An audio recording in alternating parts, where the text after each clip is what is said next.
This week, I learned 6 butterfly knife tricks so I could do this combo. Why? There's this really cool butterfly knife combo you can do in a game I play called Valorant. And a few years ago, I also watched this video and thought, I can do that. So this week, I wanted to learn 6 butterfly knife tricks from simple to advanced, so that I could put them together into that combo from Valorant. I mean, how hard could it be?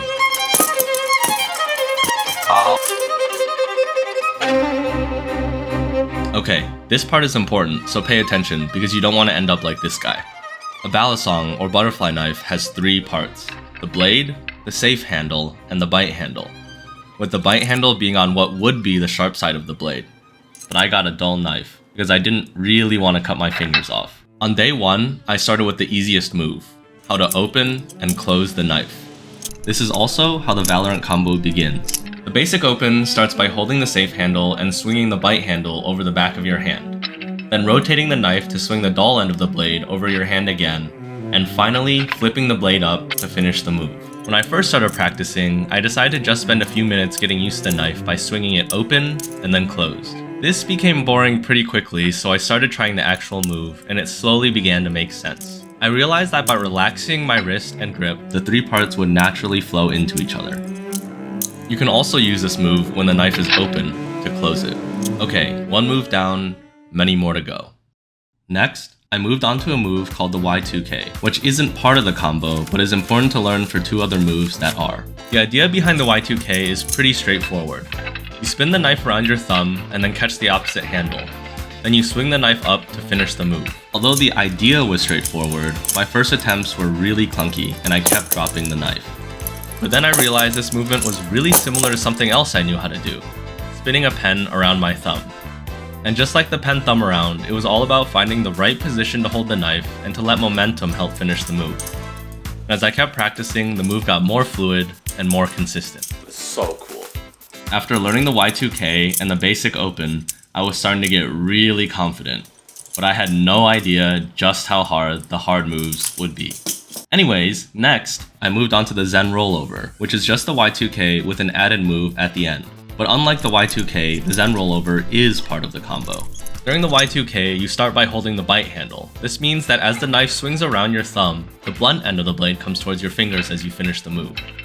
But the Zen rollover starts by holding the safe handle, meaning that now the sharp side of the knife swings towards your fingers. To avoid cutting them off, you end with a move called a wrist pass, where you drop your wrist and swing the blade open without letting the knife touch your fingers. Remember when I said to pay attention to which handle was which and how I didn't?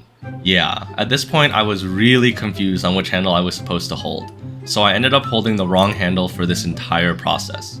Also, I was really confused about how this move was any different from the Y2K. Wait, what's the difference? Isn't that what I've been doing?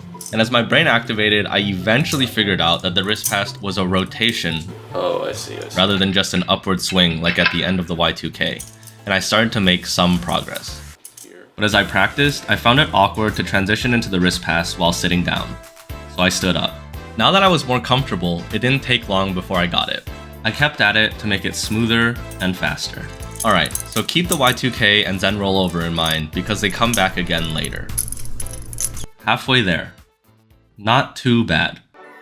The next move I had to learn was the index roll, which starts by holding the knife like this and then rotating it over your finger.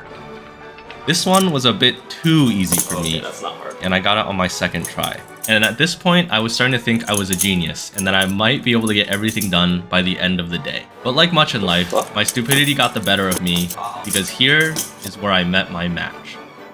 Learning the shortstop and the behind the 8 ball.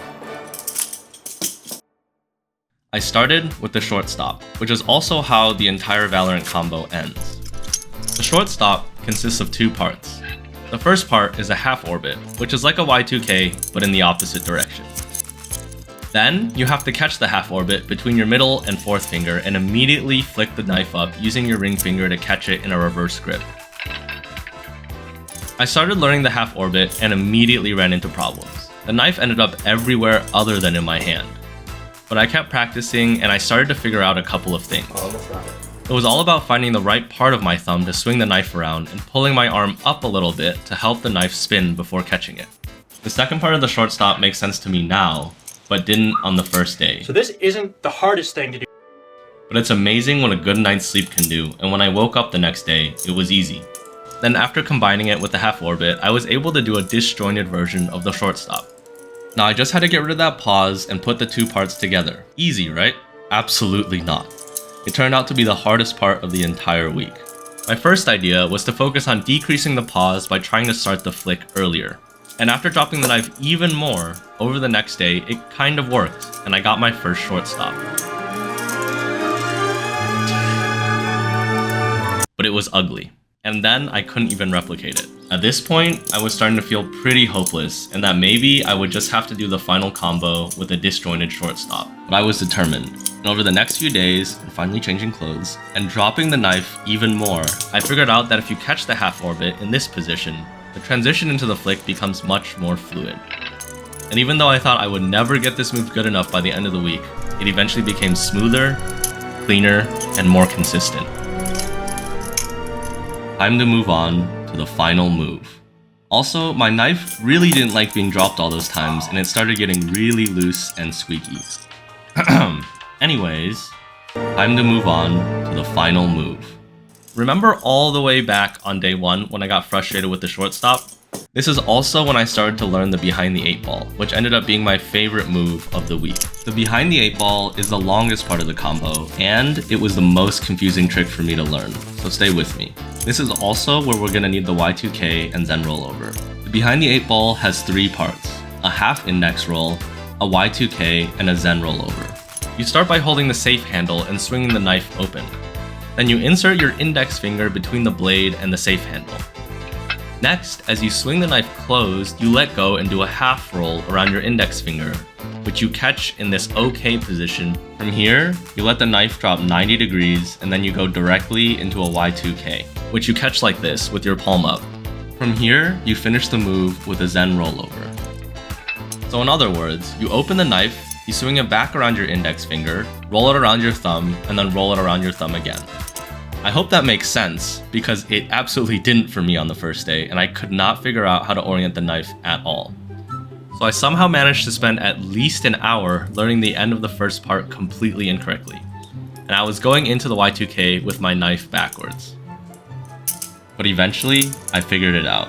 Oh, I catch like that. The other parts of the behind the 8 ball clicked a little easier for me, and it was just about putting some time in to get them working. And just like the shortstop, after a couple hours, I managed to get a disjointed version of the move. Then, I just had to get it fluid. My improvement was slow at first, and I really struggled with the transition from the index roll into the thumb roll. But even though the progress was slow, it was progress, and that was motivating. And as I put more time in, the behind the 8 ball slowly started to come together. I found that if I relaxed my fingers and allowed momentum to carry the knife, the index roll would naturally end up in a position that started the Y2K. And even though getting the parts to flow together felt impossible at first, with practice, it became a reality. Now after a week of effort and learning all the moves, I finally felt ready to put them together into that combo from Valorant. The combo begins with the basic open and then a basic close. Then we go into a behind the 8 ball, which goes directly into an index roll linked to a Zen rollover. Then it's all finished with a shortstop. And when you put it all together, it looks a little something like this.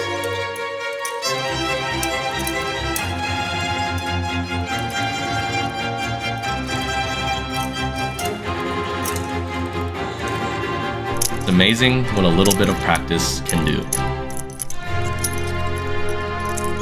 Thanks for watching.